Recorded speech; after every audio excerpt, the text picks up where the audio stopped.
Hey everyone, thank you so much for watching this video.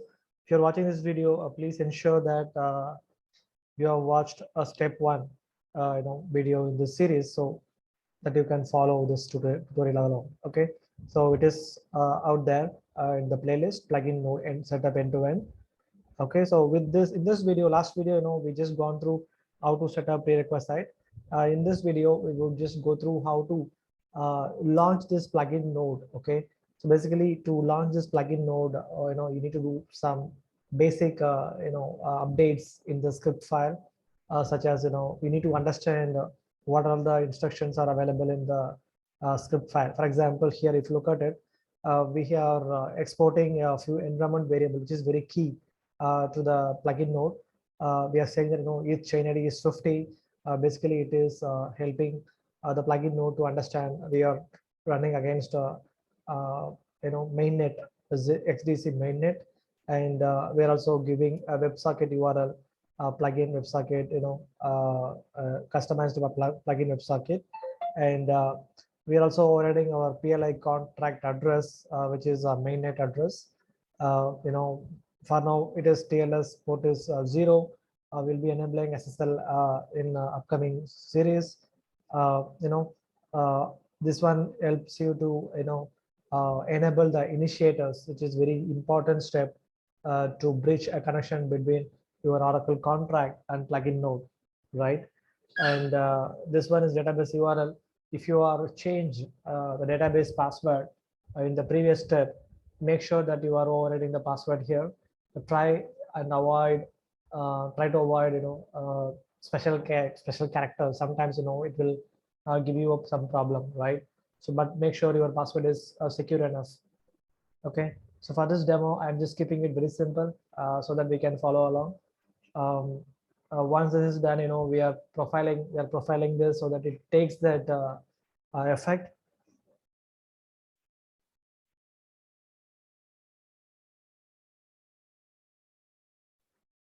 Okay, and this step will actually start the plugin node, right? So what it does, it start the plugin by taking the credentials from these two files, password.txt and apcredential.txt. So while you start this plugin node, what happens, it will ask you for the credentials. Basically, you will be required to give two credentials, one for generating your wallet. Basically, plugin node, every plugin node generates a unique wallet behind the scene, right? That wallet will hold your XDC and PLI, whereas the other credential is for accessing your UI dashboard. So basically, these two files has to be updated with your strong credentials.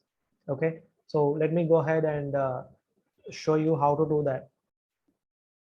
Just go to the so one thing I forgot to mention, after the first step, try to log out from your session and then log in back, so that it will take all the installed packages as necessary, right? If you don't do that, you will not be able to see a plugin command, etc. For example, if I type plugin help, it should show these commands, right? These instructions. If you don't see it, try to exit out from the screen and then log in back. Okay, let me go to the folder. I'll go to second file. This is what we have seen, right? All the necessary unknown variable, plugin node start followed by the commands. I'll first show you what is in password.txt. It has some random password. So for this demo purpose, I am going to keep it something like dem.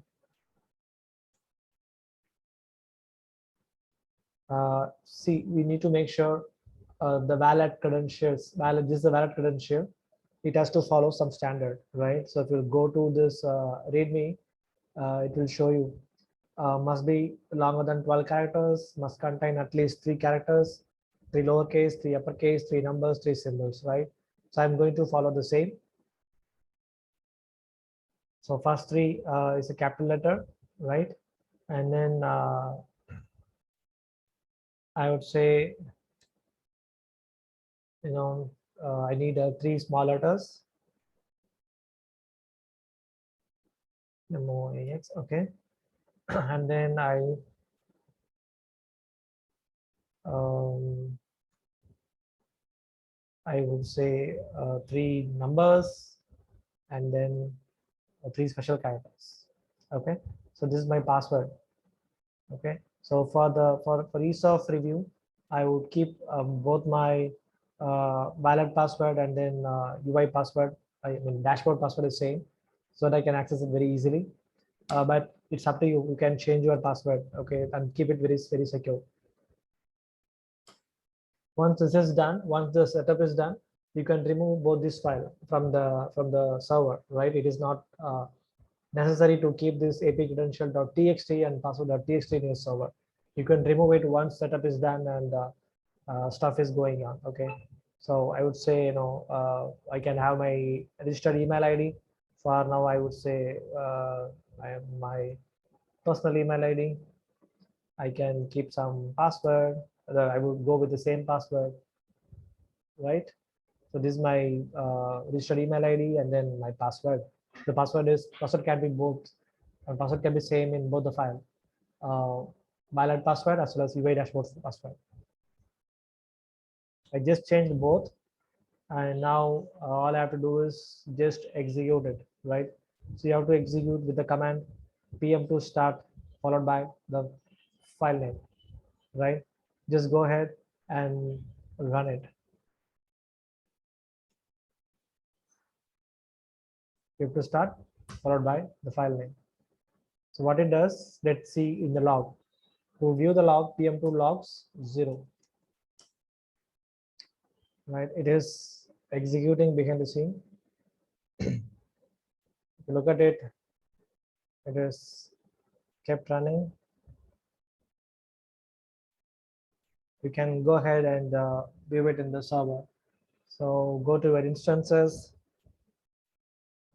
take your public IP, followed by 6688. That's it.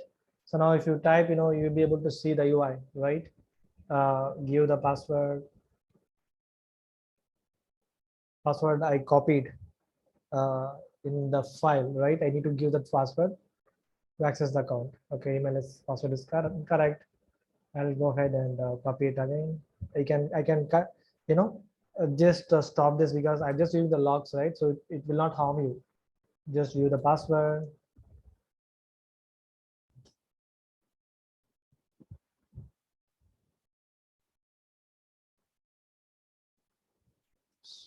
Not this one. I have to go to API.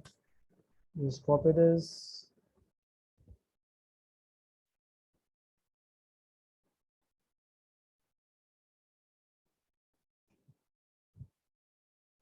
Yes, now we are done, right? So what it does, it actually created your UI, and you are able to access the file with the port number 6688, which you already opened it while you set up the step one, right? You have opened 6688 and open it to public, right? That is how it should be. And you can see the PLA balance is 0 and the XTC balance is 0, and you have your activity. So let me explain what each function has, right? You could look at it, the jobs. Basically, you'll have to create a job and deploy your Oracle. I will walk you through in next couple of video. And you have runs. Whenever the job runs, you will be able to see the complete log and the keys function, which will help you to show the valid ID. For example, here you can see this is your node address, right? This is very critical. The regular, the one which is showing regular is a node address.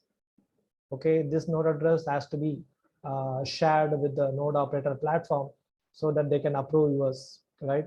This node address should own a link balance and then git balance. Link in the sense the PLA here, okay? And once these two are added, you are good to go, okay? And these are the key parameters what we have overridden in the file. For example, WebSocket, which is overridden the environment parameter, and all those stuff is out there in this file. Okay, so this is the objective or results which we are expecting out of this video. Okay, in the next video, what we would see, we will just see how to set up the initiator and then how to deploy the Oracle contract. Okay, so these two are going to be the key part to make yourself comfortable and submit the information to the node operator platform.